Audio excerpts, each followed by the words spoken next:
Good evening, sir. Good evening.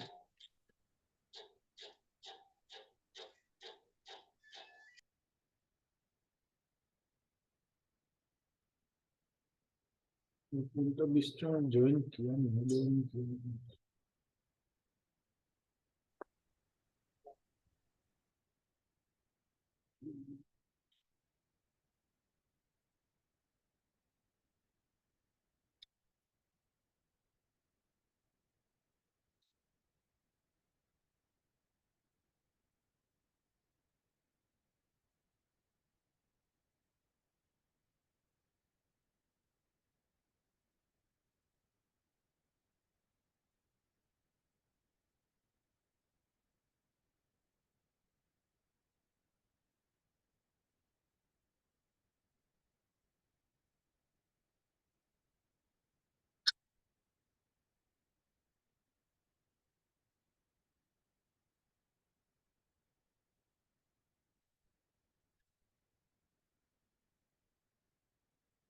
केवल 2 बच्चों ने ज्वाइन किया अभी।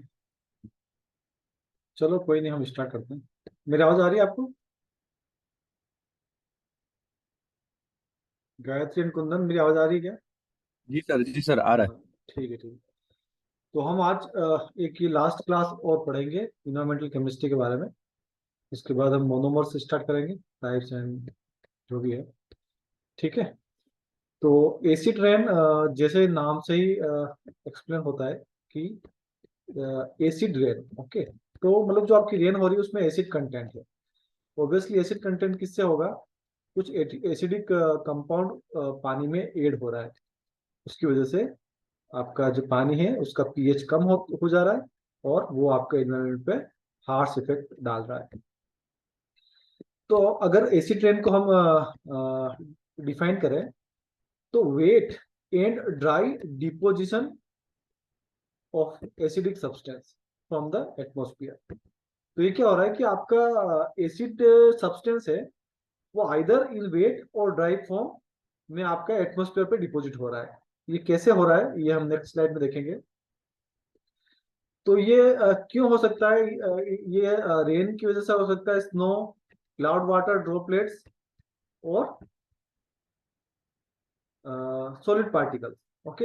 ये जो चीजें हैं ये सल्फर डाइऑक्साइड के या नाइट्रोजन डाइऑक्साइड की वजह से बनते हैं। ओके। मतलब ये जो डिपोजिशन होता है वो सल्फर डाइऑक्साइड और नाइट्रोजन डाइऑक्साइड होता है। ये कैसे होता है, इसका मैकेनिज्म क्या होता है, इसके बारे में हम यहाँ देखेंगे। तो where do SO2 and NO2 particle comes from? ठीक है। मतलब कि आपका जो एसिडिक कौन है बेटे में,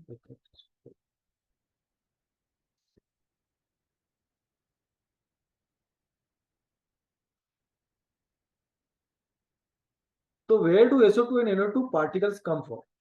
ओके। ये कहाँ से आते होंगे, किसी को आइडिया है? ये प्रीवियस क्लास में हमने डिस्कस किया था लिटिल बिट। कहाँ से आते होंगे SO2 एंड NO2? सर जो इंडस्ट्रियल जो पॉल्यूशन है हाँ और उससे जो जनरेट होता है एयर में आते हैं सल्फर डाइऑक्साइड और नाइट्रस डाइऑक्साइड। हाँ, किस में आते हैं सॉरी? एक तो सल्फर इंडस्ट्रियल। डाइऑक्साइड हाँ इंडस्ट्रियल। हाँ और इंडस्ट्रियल। हाँ इसमें सर आपने और सर जो इनकम्प्लीट कंबशन होता है हाँ हाँ राइट। उससे भी आता है सर। हाँ इनकम्प्लीट कमीशन हो गया, उससे भी आपका कोई भी चीज जिसको आप जला रहे हो विदाउट प्रॉपर मेथड, तो वो आपको अनवांटेड गैसेस क्रिएट करेगी। उसमें CO2, उस कार्बन मोनोऑक्साइड, ये तो है ही, इसके अलावा भी अदर गैसेस जनरेट होती है। उसमें SO2 NO2 का पोर्शन रहता है और ये आपका एसिडिक रेन के लिए रेस्पॉन्सिबल रहता है। तो sulphur dioxide, nitrogen dioxide particles are emitted from utility plants, specially cold field electric plant. अभी भी जो इंडिया में है, जो मैक्सिमम जितने भी प्लीज म्यूट कर दीजिए।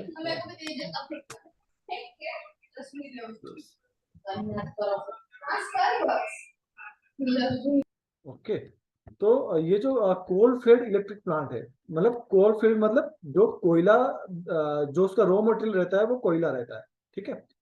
तो कोयले से एनर्जी जनरेशन करने का ट्रेंड अभी भी इंडिया में भी है। इंडिया में भी जितनी भी इंडस्ट्री है मैक्सिमम वो कोल से ही एनर्जी जनरेट करती है ना। तो वहां से ऑब्वियसली कंबशन होगा। तो कोल्ड में जो वोलेटाइल मटेरियल्स हैं, वोलेटाइल मतलब कुछ सल्फर कंटेंट रहेंगे, नाइट्रोजन कंटेंट कंपाउंड्स रहेंगे, तो वो जब ऑक्सीडाइज होंगे तो ऑब्वियसली उनसे SO2 और NO2 जनरेट होगा, और वो आपका एसिड रेन में पार्टिसिपेट करेगा, ये गैसेस। अब हम नेक्स्ट ये देखने जा रहे हैं कि कैसे उसका होता है। ऑटोमोबाइल मैंने बता ही दिया कि ऑटोमोबाइल जितना भी है, पेट्रोल डीजल्स, उनसे भी ये गैसेस इमिट होती है, और वो एसिड रेन कॉज करती है। मेजरिंग ऑफ एसिड रेन, तो एसिड रेन को कैसे मेजर करते हैं, इसका सिंपलेस्ट फॉर्मूला है आपका पीएच मीटर। ओके, तो पीएच मीटर मतलब 7 न्यूट्रल है, यह वैसे आपको पता होगा, लेकिन मैं हल्का सा आपको इलेबोरेट कर देता हूँ। 7 पीएच मतलब न्यूट्रल पीएच, मतलब बिल्कुल वो ना तो एसिडिक होगा ना ही बेसिक होगा, मतलब ये कह सकते हैं आपका डिस्टिल वाटर। ठीक है, नॉर्मल वाटर नहीं, नॉर्मल वाटर में पीएच अप डाउन हो सकती है, बट आपका डिस्टिल वाटर है, उसका पीएच 7 होगा। अगर इसका पीएच डाउन होता जा रहा है, मतलब वो एसिडिक होता जा रहा है, और पीएच आपका बढ़ता जा रहा है, तो वो आपका बेसिक होता जा रहा है। मतलब सपोज कोई भी रैंडम वैल्यू हम लेते हैं 8, तो 8 ऑब्वियसली ये होगा बेसिक, क्योंकि ये 7 से ज्यादा है। और सपोज लेते हैं पीएच 6, तो मतलब इसका पीएच डाउन है, मतलब ये एसिडिक है। ओके, तो जैसे अब इसको, ये तो हो गया एकदम देसी भाषा में। सपोज इसको हम थोड़ा साइंटिफिक लैंग्वेज में कहते हैं, तो वैसे H+ आयन की कंसेंट्रेशन इस साइड हम जाएंगे तो बढ़ेगी, और इस साइड जाएंगे तो डाउन होगी।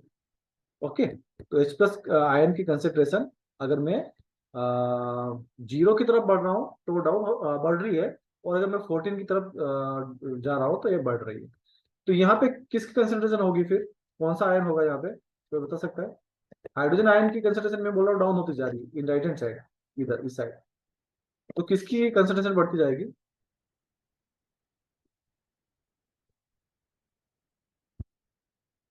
किसकी कंसेंट्रेशन बढ़ेगी इस साइड? एसिड बेस के बारे में लिटिल बिट पता है आपको, शायद आपने 10 या 12 में पढ़ा होगा। सर बेस में तो जैसे तो H+ आयन इसमें जाएगा ना सर, हम्म। जैसे NH3 है।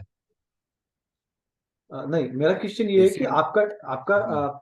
7 जब है तब न्यूट्रल पीएच है, मतलब आपका वो, हाँ। सपोज आपका पानी समझ लो, उसका पीएच 7 है, मतलब वो न्यूट्रल है। ठीक है, अगर उसमें मैं हम्म, H+ आयन ऐड करता हूँ, H+ आयन मतलब एसिडिक, कोई भी चीज अगर H+ आयन देती है तो वो एसिडिक हुई है ना। तो जैसे H+ आयन हम्म। दूंगा, उसकी कंसेंट उसका पीएच डाउन होता जाएगा। पर मैं ये कह रहा हूँ कि अगर 7 से ज्यादा पीएच होता है तो उसमें कौन सा आयन होगा? अगर आपका कोई बेसिक चीज है तो उसमें कौन सा आयन होता है जनरली? वही छूगा क्या सर? OH-, यस, OH- होता है ना।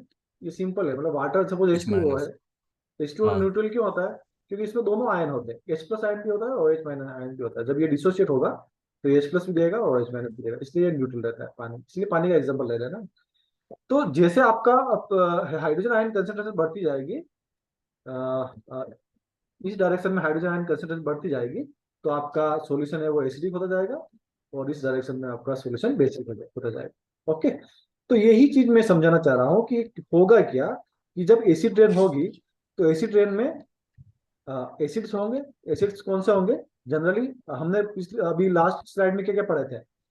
एक तो NO2 पढ़ा था, ठीक है, जो एसिड रेन के लिए रिस्पॉन्सिबल है, और दूसरा क्या पढ़ा था? SO2। ओके, जब ये जब ये गैसेस एटमोस्फेयर में जाएगी, तो ये क्या कि एटमोस्फेयर में ऑब्वियसली वाटर रहता है, क्लाउड्स, जो हमारे क्लाउड्स हैं, बादल है, बादल में पानी रहता है, तो ये रिएक्शन करेगा पानी से क्लाउड्स में, या किसी भी फॉर्म में अगर पानी पाया जा रहा है तो वो उससे रिएक्शन करेगा। ओके, तो ये लिख देते प्लस।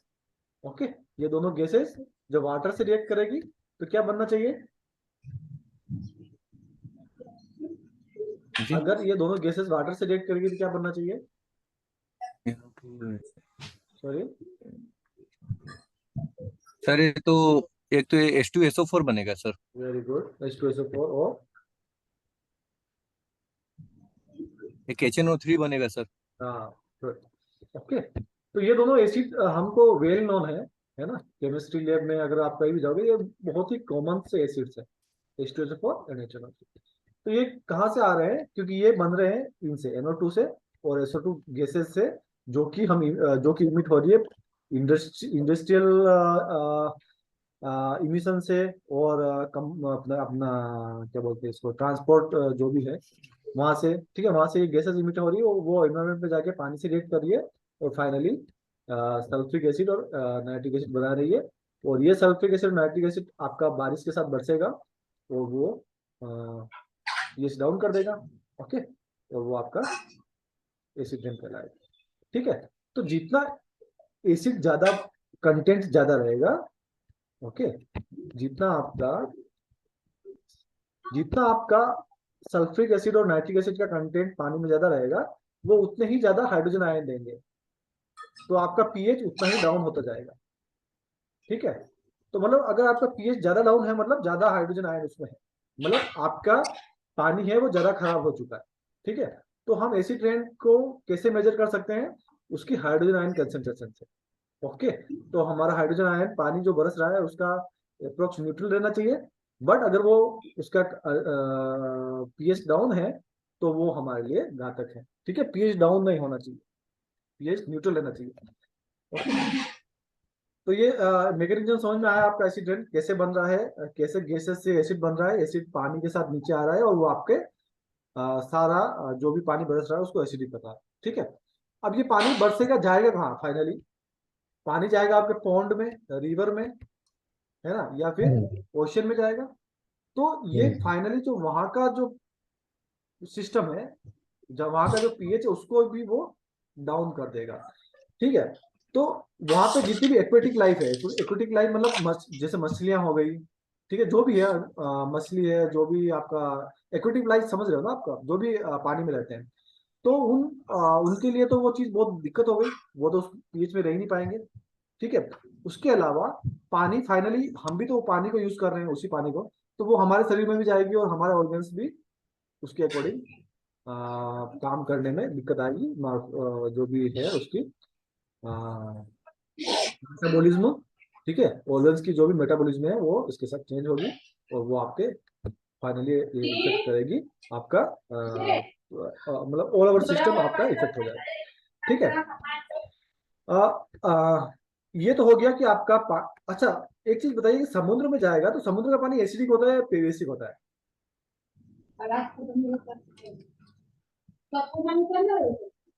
सर वो बेसिक होता है। बेसिक होता है सर, हाँ, बेसिक होता है। बेसिक होता है। तो उसमें क्या दिक्कत है, अगर बेसिक है, अगर उसमें ये मतलब क्या क्या बोलते हैं, कम पीएच वाला पानी जाएगा तो वो क्या दिक्कत करेगा? उसका बेसिक नेचर रिड्यूस करेगा वो। यस, उसका बेसिक बेसिक नेचर रिड्यूस करेगा और वी कैन से कि उसका पीएच को कम कर देगा। ठीक है, कम करेगा। हाँ, तो वो भी घातक है, क्योंकि हर लिविंग बींग्स के लिए कुछ जो कंडीशंस है वो आइडियल होती है, उससे जैसे ही डेविएट होगा आपका रहना मुश्किल हो जाएगा, है ना। जैसे टेम्परेचर, जैसे हम सपोज हम कह सकते हैं कि हम 25 डिग्री सेंटीग्रेड पे कंफर्टेबल है ना। जैसे ही आपका टेम्परेचर 30 हुआ, आपको थोड़ा गर्मी लगेगा, 35 हुआ और ज्यादा गर्मी लगेगा। ठीक है, मतलब और 50 के बियॉन्ड अगर चला गया, 55 चला गया, तो आप वहां पे काम मतलब रह ही नहीं पाएंगे, मतलब आप जो प्रोटीन है वो डिग्रेड होना स्टार्ट हो जाएंगे, मेटाबॉलिज्म पूरा डिस्टर्ब हो जाएगा और उसमें आदमी रह नहीं पाएगा। तो सेम चीज होती है दूसरे लिविंग बींग्स के लिए भी, है ना, उनको भी सेम टाइप का प्रॉपर पीएच चाहिए, उसी में उसका उनका सारा मेटाबॉलिज्म काम कर सकता है। Okay, so that is the reason why we should maintain the pH of all the systems। Okay, ये हो गया आपका द पीएच स्केल। हाँ, अब sources of acid rain. Okay, तो सोर्सेस ऑफ एसिड रेन जो हमने डिस्कस किया था, तो दो तरह के सोर्सेस हो सकते हैं। Anthro anthropogenic. Okay, anthropogenic means क्या होता है, ह्यूमन मेड्स, जो भी आदमी के द्वारा क्रिएट किए जा रहे हैं वो एंथ्रोपोजेनिक होता है। ओके, तो वहां से वीओसी, वीओसी का मतलब होता है आप लिख लीजिए, वीओसी मतलब वोलेटाइल, वॉइस ऑफ कस्टमर, अच्छा दूसरा हाँ, होता है। Volatile organic compound. ठीक है। वोलेटाइल ऑर्गेनिक कंपाउंड जो भी है, उसके अलावा SO2 हो गया, NO2 हो गया, ओके, एंड मर्करी हो गया, कुछ प्लांट से मर्करी भी निकलता है। तो ये सब सोर्स हो गए आपके एंथ्रोपोजेनिक, ओके, मीन्स ये ह्यूमन के द्वारा खुद क्रिएट किए जा रहे हैं, ओके। उसके अलावा कुछ नेचुरल सोर्स भी होते हैं। नेचुरल सोर्स कैसे कि जैसे कि अगर आप देखोगे कुछ जो आपके क्या बोलते हैं, जो प्लांट्स है, प्लांट्स मतलब ये बड़े वाले नहीं, मतलब जो सी में पाए जाते हैं, जो विदाउट ऑक्सीजन से, जो मतलब रेस्पिरेशन में ऑक्सीजन, सॉरी, CO2 यूज नहीं करते हैं, है ना। प्लांट CO2 यूज करते हैं ना रेस्पिरेशन में, अपन ऑक्सीजन करते हैं, वो CO2 करते हैं। कुछ प्लांट ऐसे होते हैं कि जो जिनका सिस्टम से नाइट्रोजन के ऑक्साइड रिमूव होते हैं, कुछ बैक्टीरिया, फंगाई और कुछ सी लिविंग बींग्स, ओके, तो उनसे नॉक्स जनरेट होता है। VOC मतलब वोलेटाइल ऑर्गेनिक कंपाउंड। अच्छा, मैं इसको थोड़ा इलेबोरेट करता हूँ। वोलेटाइल ऑर्गेनिक कंपाउंड से आप क्या समझते हैं?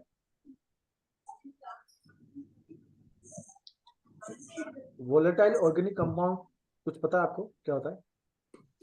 सर वॉलेटाइल जो रहते हैं वो इजीली जो है एटमॉस्फेयर में वो मिक्स हो जाते हैं, लाइट होते हैं। हाँ, मतलब वोलेटाइल मतलब होता है कि आपका सपोज, मतलब वो वोलेटाइल हो रहा है, मतलब क्या कहते हैं उसको, कि वो वेपर में कन्वर्ट हो जा रहे हैं इजीली, उनको वोलेटाइल बोलेंगे, ठीक है। जैसे कि आपका, मैं सिंपल सा एग्जांपल देता हूँ, जैसे पेट्रोल है ना। पेट्रोल क्या होगा, पेट्रोल को अगर आप खुला छोड़ दोगे तो क्या होगा, बचेगा क्या वो? इवेपोरेट हो जाएगा। इवेपोरेट हो जाएगा, मतलब इसीलिए उसको हम मतलब पेक रखते हैं ना, अदरवाइज वो वेपोराइज हो जाएगा, तो वो वोलेटाइल। और क्योंकि वो ऑर्गेनिक कंपाउंड है, तो आप पेट्रोल का एग्जांपल यहाँ पे समझ सकते हो कि पेट्रोल वोलेटाइल ऑर्गेनिक कंपाउंड है, ठीक है। तो ये भी नेचुरल मेड ही है। वैसे ही बहुत सी चीजें, बहुत से ऑर्गेनिक कंपाउंड ऐसे हैं जो वोलेटाइल रहते हैं, ओके। तो हल्का सा टेम्परेचर मिलेगा उनको, या हल्की सी एयर मिलेगी, तो वो कन्वर्ट हो जाएंगे लिक्विड से वेपर में। और वो वेपर में कन्वर्ट होकर कहाँ जाएंगे फाइनली? आपके एटमोस्फेयर में जाएंगे। और वो भी आपका कुछ अगर एसिडिक हुए तो वो भी एसिड रेन में पार्टिसिपेट करेंगे, ओके। नोक्स, नोक्स हमने डिस्कस कर लिया। नोक्स मतलब नाइट्रोजन के ऑक्साइड्स है ना। अगर नोक्स का अगर आपको समझ में नहीं आ रहा है, तो ये NOx का मतलब क्या हुआ कि ये इसकी वैल्यू कुछ भी हो सकती है, नोक्स, ओके। इसको जनरली हम नोक्स बोलते हैं, क्योंकि नोक्स क्या होता है, देखो, nitrogen NO, okay, N2O, okay. इस तरह से बहुत से कंपाउंड होते हैं, ओके, NO2, ठीक है। तो इन सारे कंपाउंड्स को हम एक साथ समझाने के लिए हम नोक्स को यूज कर लेते हैं, ओके। समझ में आ गया नोक्स क्या होता है, ठीक है। तो ये मतलब अलग अलग जो लिविंग बींग्स है वो अलग अलग तरह की गैसेस इमिट करते हैं, इसलिए हम फाइनली सबको एक साथ नोक्स बोलते हैं, ठीक है। तो दो तरह के सोर्सेज हो गए, एंथ्रोपोजेनिक एंड नेचुरल। इन दोनों से जो जनरेट होगी अनवांटेड चीजें, वो जाएगी एटमोस्फेयर में। तो एंथोजेनिक सर, थोड़ा सा नाम बताएं उसको। Anthropogenic, anthropogenic. एंथोजेनिक, और दूसरा सर? दूसरा है नेचुरल। नेचुरल जो मतलब ऑटोमेटिक हो रहा है, जो हमारे हाथ में नहीं, ह्यूमन बींग्स जो कर रहे हैं वो एंथ्रोपोजेनिक है, ठीक है।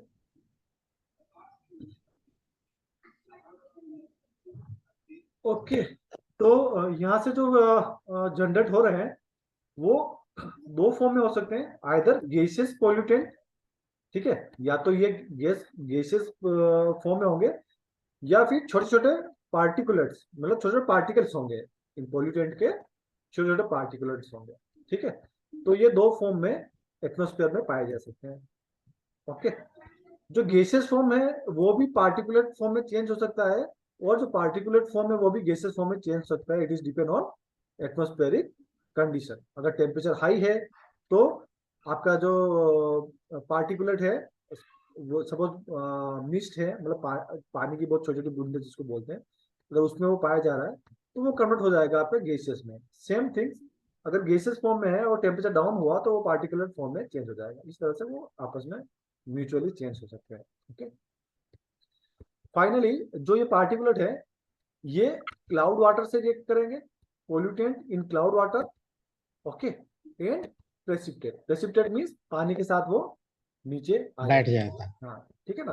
तो आइदर इन गैसेस फॉर्म और पार्टिकुलेट फॉर्म, वो इन्वायरमेंट में प्रेजेंट क्लाउड से मिक्स हो जाएंगे उनके साथ, और फाइनली प्रेसिपिटेशन हो जाएगा। प्रेसिपिटेशन मतलब बारिश हो रही है, और बारिश के साथ आपका जितना भी अनवांटेड चीजें हैं वो भी बारिश के पानी के साथ नीचे आ गई।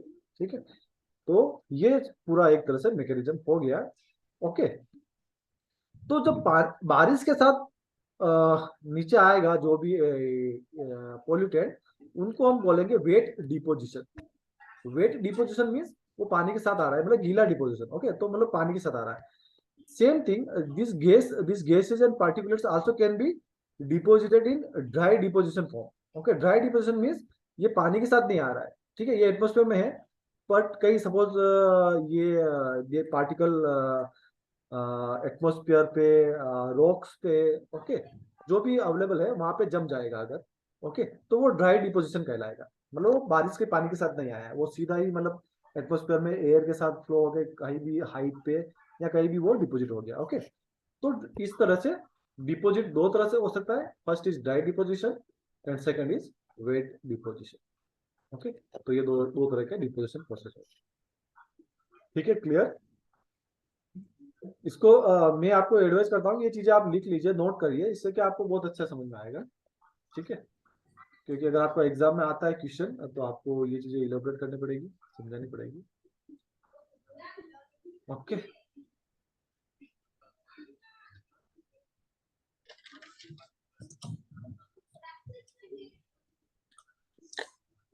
ओके, ये जो गैसेस सॉरी, जो रिएक्शंस है, दो तरह की रिएक्शंस है, sulphuric acid formation and nitric acid formation. Okay, तो मैं अभी जो आपको बता रहा था, ओके, सल्फर डाइऑक्साइड कैसे बनेगा। सल्फर जो भी है इन्वायरमेंट में, या आपका आप कोयला जला रहे हो तो कोयले में भी सल्फर रहता है, ठीक है, कोई भी चीज जलेगी तो उसमें सल्फर रहेगा। ठीक है, जो सल्फर कंटेंट रहेगा वो ऑक्सीजन से रिएक्ट करेगा और वो SO2 बनाएगा। ठीक है, कोई भी आपका कंपाउंड जिसमें सल्फर है, वो जब जलेगा, जलेगा मीन्स ऑक्सीजन की प्रेजेंस में जलेगा। ओके, तो वो ऑक्सीडाइज हो गए SO2 गैस बना देगा। जो आपका SO2 गैस है वो फिर वाटर से रिएक्ट करके फाइनली सल्फ्यूरिक एसिड बना देगा। ये रिएक्शन आप नोट कर लीजिए। ओके, तो सल्फ्यूरिक एसिड इस तरह से बन जाएगा। नाइट्रिक एसिड है, तो मैंने आपको बताया था नॉक्स। ओके, नॉक्स मतलब नाइट्रोजन के ऑक्साइड्स। तो आप देखिए यहाँ पे नाइट्रोजन के ऑक्साइड कितने हैं, NO है, NO2 है, NO3 है, N2O5 है। ठीक है, तो ये डिफरेंट नाइट्रोजन के ऑक्साइड्स हैं। ओके, तो इनको कंबाइंडली हम नाइट्रोजन के नॉक्स बोलते हैं। ओके, तो जब ये नाइट्रोजन के ऑक्साइड रिएक्ट करेंगे इन्वायरमेंट में प्रेजेंस O3 से, ओके, तो ये NO2 ऑक्सीजन बनेगा। ओके, NO3, ये सब रिएक्शन आपको लिखनी पड़ेगी। ओके, रिएक्शन काफी सिंपल है, बट आपको रिएक्शन लिखनी पड़ेगी। फिर NO3 और NO2 दोनों रिएक्शन करके देखो, इसमें बना, फर्स्ट रिएक्शन में आपको बना NO2, सेकंड रिएक्शन में बना NO3। ओके, और यहाँ पे जो थर्ड रिएक्शन है वहां पे NO2 और NO3, मतलब इसका जो रिएक्टेंट है वो इन दोनों का प्रोडक्ट है। सॉरी, इन दोनों का, हाँ यस, इन दोनों का जो प्रोडक्ट है वो कहाँ आया, इसकी reactant, as a reactant. Okay, तो ये दोनों प्रोडक्ट रिएक्टेंट की तरह काम कर रहे हैं रिएक्शन नंबर 3 में, और वो फाइनली यहाँ पे ये प्लस नहीं है, ठीक है, ये गलत है यहाँ पे लिखा हुआ, ये होगा आपका N2O5। ओके, इसको करेक्ट कर लीजिए, ये N2O5। ओके, फिर ये N2O5 फाइनली इसका जो प्रोडक्ट बना है N2O5, वो यहाँ पे फिफ्थ रिएक्शन में रिएक्टेंट है, और N2O5 वाटर से रिएक्ट करके फाइनली नाइट्रिक एसिड बना रहा है। ओके, तो ये आपका मैकेनिज्म हुआ नाइट्रिक एसिड फॉर्मेशन। ओके, तो इस तरह से आपका नाइट्रिक एसिड और सल्फ्यूरिक एसिड दोनों बनेंगे। ओके, यहाँ पे एक चीज और समझ में आ रही है कि यहाँ पे ये ओजोन से रिएक्ट कर रहा है, ठीक है, नाइट्रोजन का ऑक्साइड, और यहाँ पे ये ऑक्सीजन से रिएक्ट कर रहा है। तो आपके हिसाब से एक जनरल क्वेश्चन पूछो कि कौन ज्यादा इफेक्टिव, ज्यादा हार्मफुल है इन्वायरमेंट के लिए, सोच के बताइए थोड़ा कि ये दोनों रिएक्शन, ये एक जनरल क्वेश्चन मेरे दिमाग में उठा था इसलिए मैं पूछ रहा हूँ। कि इन दोनों रिएक्शंस में से आपको कौन सी रिएक्शन मतलब ज्यादा हार्मफुल लग रही है? सर सेकंड वाली। हाँ, क्यों?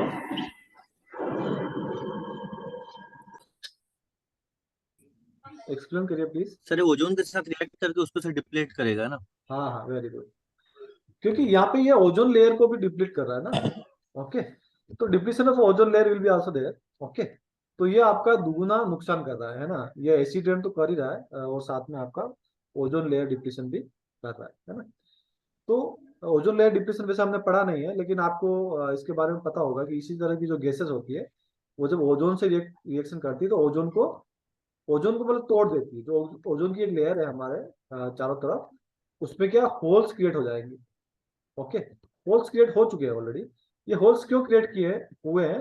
क्योंकि यहाँ पे जो ओजोन प्रेजेंट थी वो ऑलरेडी डिग्रेड हो, मतलब सॉरी O3, जो भी यहाँ पे ओजोन प्रेजेंट थी वो ऑलरेडी मतलब अदर प्रोडक्ट्स बन चुके हैं इसके, ऑक्सीजन और जो भी इसके अदर प्रोडक्ट्स बनते हैं वो बन चुके हैं।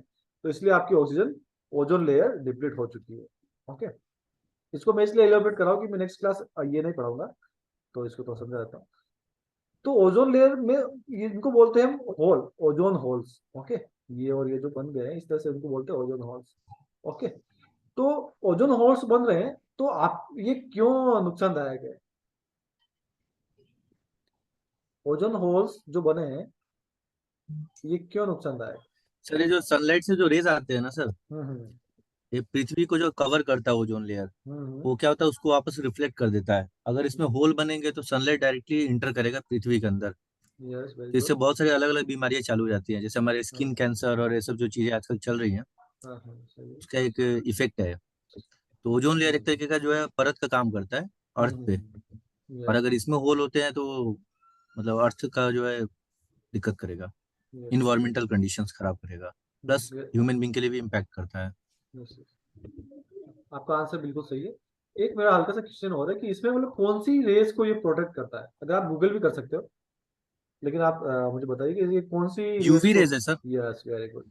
ओके, तो यूवी रेस को वो प्रोटेक्ट करता है। यूवी रेस काफी हार्मफुल होती है। ओके, जो रेस हम काफी फेमिलियर हैं वो रेस है विजिबल। ओके, विजिबल रेस जो है वो हमारे आंखों में भी हम विजिबल रेस से ही देख पा रहे हैं। ठीक है, बट जो यूवी रेज है वो हमारी आंखों के लिए, हमारी स्किन के लिए, हमारे और ऑल ओवर हमारी बॉडी के लिए काफी नुकसानदायक रहती है। ओके, और जो ये ओजोन लेयर है, ओजोन लेयर क्या करती है कि इस यूवी रेज को वहीं पे एब्जॉर्ब कर लेती है, वो नीचे आने नहीं देती है। Okay? अगर ये ओजोन में होल होंगे तो यूवी रेज नीचे आएगी और ऑब्वियसली वो सारा नुकसान करेगी। अच्छा, एक चीज बताइए, यूवी रेज और विजिबल रेज में क्या डिफरेंस होता है?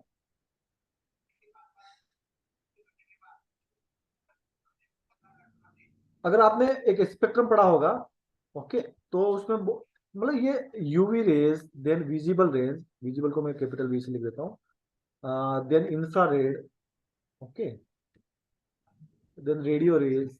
ये अलग अलग तरह की रेज होती है। ये क्या होती है आपको पता है किसी को? ये मतलब क्या है? हम अलग अलग क्यों बोल रहे हैं? रेज तो रेज होती है, इनको अलग अलग क्यों बोलते हैं?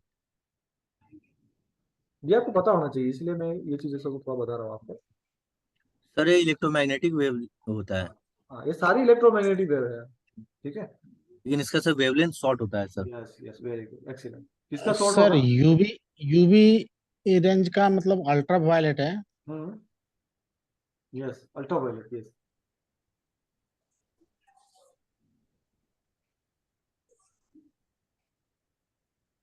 देखो मतलब यूवी रेज है ना वो ज्यादा खतरनाक है, मतलब इसकी जो वो क्या बोल सकते हैं, उसकी जो वेवलेंथ है वो बहुत ही कम होगी। ठीक है, वेवलेंथ क्या होती है? वेवलेंथ क्या होती है? मीन्स वो तरंग जो होता है। हाँ, ये तरंग मैंने ड्रॉ कर दी यहाँ पे। इसका सर डिस्टेंस रहता है, जो आप अभी डायग्राम बना रहे हैं ना, हाँ एक हाँ हाँ पीस से दूसरे पीस का जो डिस्टेंस होता है। हाँ, ठीक है, ये मान सकते हैं ये डिस्टेंस। ठीक है, तो मुझे आप ये बताइए कि जब ये डिस्टेंस कम होगी तो रेज ज्यादा पावरफुल होगी या कम पावरफुल होगी? ज्यादा पावरफुल होगी। ज्यादा होगा सर। Very good. ओके, तो जैसे मतलब अगर मैं इसके सामने अगर एसी एसी रेज ड्रॉ करता हूँ, ओके, तो ये वाली जो रे है ये ज्यादा पावरफुल होगी कंपेयर टू इसके। ओके, एनर्जी इसमें ज्यादा होगी। ओके, वेवलेंथ जितनी कम होगी उतनी ही उसकी एनर्जी ज्यादा होगी। ओके, चलो ये चीज समझ में आ गया, ये कॉन्सेप्ट आपको? ओके, अब आप देखिए मैं क्या कह रहा हूँ कि यूवी की वेवलेंथ कम होती है, मतलब इसकी एनर्जी ज्यादा होगी, ठीक है ना? तो इसकी एनर्जी ज्यादा होगी, इसलिए ये हमारे शरीर के लिए हार्मफुल है। मतलब अगर आप हमारे आंखों में चली गई, ओके, तो इसकी क्योंकि ज्यादा एनर्जी होती है तो ये हमारी सेल को डैमेज, आंखों में जो सेल्स होती हैं सेंसिटिव सेल्स, उनको डैमेज कर सकती है, विजिबिलिटी को कम कर सकती है। ओके, तो विजिबल में रेंज में क्या होता है, वीप ग्योर करके 7 कलर होते हैं। विजिबल जो अपनी रेंज है, व्हाइट लाइट आ रही है सन से, उसमें 7 कलर होते हैं। ओके, तो कौन कौन से होते हैं ये आप क्लास के बाद देखिएगा, मैं आपको हल्का सा लिख देता हूँ। ओके, मतलब ये 7 कलर है। ओके, ये आई है। ओके, तो वी फॉर वॉयलेट और आर फॉर रेड, ठीक है, इसके बीच में ये सारे कलर है। तो इंफ्रा रेड क्यों कहते हैं कि ये रेड से नीचे है, अगर रेड से नीचे है इसलिए आईआर बोलेंगे। और यूवी क्यों बोलते हैं इसको, अल्ट्रा वॉयलेट, मतलब वॉयलेट से ज्यादा पतली, एक तरह से बोल सकते हैं, तो अल्ट्रा वॉयलेट। ओके, तो ये अल्ट्रा वॉयलेट इसलिए बोलते हैं क्योंकि वॉयलेट वॉयलेट कलर से आगे है। ओके, और इसको इंफ्रारेड इसलिए बोलते हैं कि रेड के पीछे है, ठीक है। और ये जो आपका विजिबल में है, ये विजिबल में सारे कलर की रेज आएगी। ओके, ये 7 कलर हैं, ये सातों कलर की रेज आएगी। ठीक है, थोड़ा आइडिया हुआ इसके बारे में आपको? ये आइडिया आपको जरूरी है इसलिए मैंने आपको थोड़ा समझा दिया, ठीक है ना? समझ में आ गया ये चीज? जी सर। हाँ, ठीक है, ये मतलब ये बेसिक कॉन्सेप्ट है, ये काफी बच्चों को पता नहीं होता है क्योंकि इतना डीप में पढ़ते नहीं है। ठीक है, तो इस तरह से आपका हो गया सर। अब how does acid rain effect our life? Poonam कौन है? पूनम आप ज्वाइन कर रही है, आपको क्लास खत्म होने वाली है, टाइम से ज्वाइन करिए आप लोग, है ना? चलो ठीक। ओके, तो हाउ डज ये कैसे इफेक्ट करती है? तो ये चीजें आपने देखी होगी कि काफी सारे जो जंगल है, वो जंगल अब धीरे धीरे अनफर्टाइल होते जा रहे हैं। ओके, क्यों अनफर्टाइल होते जा रहे हैं? क्योंकि उनकी जो सैंड की क्वालिटी है, ओके, वो डिटोरिएट हो रही है due to pH change. Okay, same this जो अच्छी बिल्डिंग्स है पुरानी, अपना उसमें अपना ताजमहल भी आ गया। ओके, वो भी कोरोड होता जा रहा है। कोरोड मतलब कि एसिड्स की प्रेजेंस में जो संगमरमर होता है, संगमरमर क्या होता है पता है आपको? संगमरमर क्या होता है? कैल्शियम कार्बोनेट होता है ना? Calcium carbonate sir. हाँ, कैल्शियम कार्बोनेट को। हाँ, तो जब ये रिएक्ट करेगा, सपोज सल्फ्रिक एसिड से रिएक्ट कर रहा है ना, जैसे एक एग्जांपल लेते हैं सल्फ्रिक एसिड, तो क्या होगा इसका? कैल्शियम सल्फेट बनेगा, सर CaOH बनाएगा। CaOH, नहीं कैल्शियम सल्फेट बनेगा ना, कैल्शियम सल्फेट, CaSO4, अच्छा सॉरी, है ना? कैल्शियम कैल्शियम सल्फेट बनेगा, SO4। मतलब सिंपल सा एग्जांपल ले रहे हैं, मतलब, है ना? तो कैल्शियम सल्फेट बना मतलब क्या हुआ, ये आपका जो ये फाइनली कैल्शियम कार्बोनेट था, ये तो डिजोल्व हो गया ना, कैल्शियम सल्फेट बन गया, ठीक है। और जो भी आपका एसिड बनेगा लाइक